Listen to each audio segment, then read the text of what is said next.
Angelina Jolie has always been a fearless actor. The fearlessness that won her an Oscar for Girl Interrupted also allowed her to tackle nude scenes in films like Foxfire, Gia, and Original Sin. By the time she directed herself in 2015's By the Sea, however, nudity was a different issue. The actor-director had famously undergone a double mastectomy 2 years prior to reduce her risk of breast cancer, which sadly claimed the life of her mother, Marceline Bertrand. While discussing the film with the New York Times, Jolie admitted that she was tempted to scrap her nude scenes, but had to be brave. "You can't change or cut this scene because you've had a mastectomy," she said. That would be cheating. For the film, which centers on a couple played by Jolie and her then-husband Brad Pitt trying to repair their marriage, shows the actor sitting in a bathtub. Having posed nude for the November 2019 issue of Harper's Bazaar, Jolie opened up about how challenging it was to celebrate every aspect of herself, skin and all. "My body has been through a lot over the past decade, particularly the past 4 years," she said.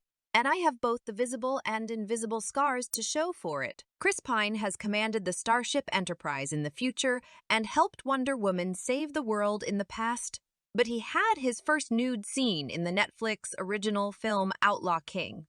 The 2018 movie, which tells the story of Scottish warrior Robert the Bruce, required on-screen nudity from both Pine and co-star Florence Pugh, which made the actor feel it was rather unfair that so much attention was paid to his scene.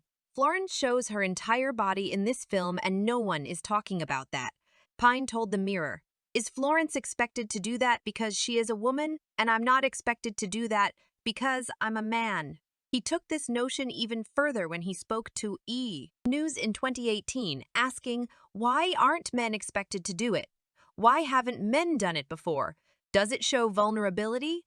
Does it exhibit this vestigial, puritanical shame over the human body and human intimacy?" As he explained to the Mirror, the nudity was an essential method for depicting his character's duplicitous nature, both as a regal, respected figure and as an animalistic loose cannon. "He is both violent and primitive and bestial, but also something else," he said. "So I thought to see the human declothed and as his animal self is really important." Anne Hathaway first became famous as a family-friendly on-screen princess, whether in Disney's The Princess Diaries or Ella Enchanted. When she started taking on edgier roles in the likes of Havoc and Brokeback Mountain, these films called for scenes of more of an adult nature.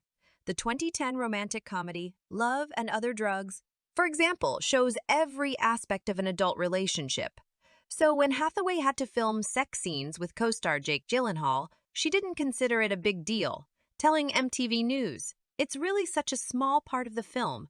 Well, Hathaway would later win an Oscar for her heartbreaking performance and rendition of I Dreamed a Dream in 2012's Les Miserables. She previously told Vogue IE People, of her and Gyllenhaal's characters, "These are people who have no trouble taking their clothes off, but they're terrified of exposing their vulnerability, of becoming emotionally naked." Of course, that was the ultimate goal for the actors in question, and the challenge of depicting a sexually fearless character certainly wasn't something that came naturally to Hathaway. "All that overt sexuality is just not me," she told Reuters via The Hollywood Reporter. "It's less of nudity and more of intimacy." In 2008, a then-unknown Michael Fassbender starred in Steve McQueen's first film, Hunger. When the British director asked Fassbender to be in his next movie, the 2011 erotic drama Shame, he was told that the role would require full frontal nudity. By this time, Fassbender had already starred in major films like Quentin Tarantino's Inglourious Basterds and X-Men: First Class, but he allowed McQueen to film him exposed from any angle he wished. "I trust him implicitly," Fassbender told BBC America that December. "It's like, put the camera wherever you want.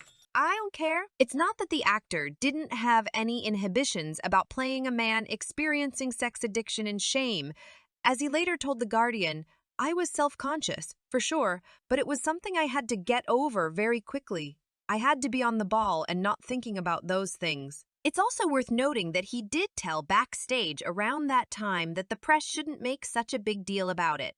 "I have a penis, and so do half the people out there," Fassbender explained, and a lot of the other half have seen them. Charlize Theron made her movie debut in 1996 is 2 Days in the Valley. As Hollywood's go-to femme fatale actress, her very first major role involved some seductive scenes with co-star James Spader. While she went on to land parts in big movies like That Thing You Do, Trial, Error, and Mighty Joe Young, edgier films like Devil's Advocate, The Cider House Rules, and others still called for nude scenes. I don't think about it as nudity. Theron told the Daily Telegraph in 2009 in regard to her film, The Burning Plane, "I read the scene and if it makes sense, I do it.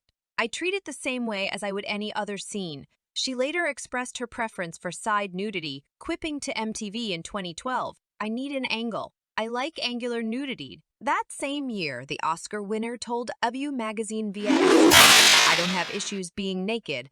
At the time, Theron was promoting Prometheus, and while she's fully clothed in a spacesuit in the Alien prequel, she hadn't ruled out future on-screen appearances in The Buff. Indeed, just as Theron leaned into her action movie hero era, the actor once again bared all for her 2017 role as an undercover MI6 agent in Atomic Blonde. However, while her character remained clothed during the film's steamy sex scene, the revealing sequence in question was more about vulnerability than titillation, showcasing the agent's various gnarly scars and wounds after a soothing ice bath.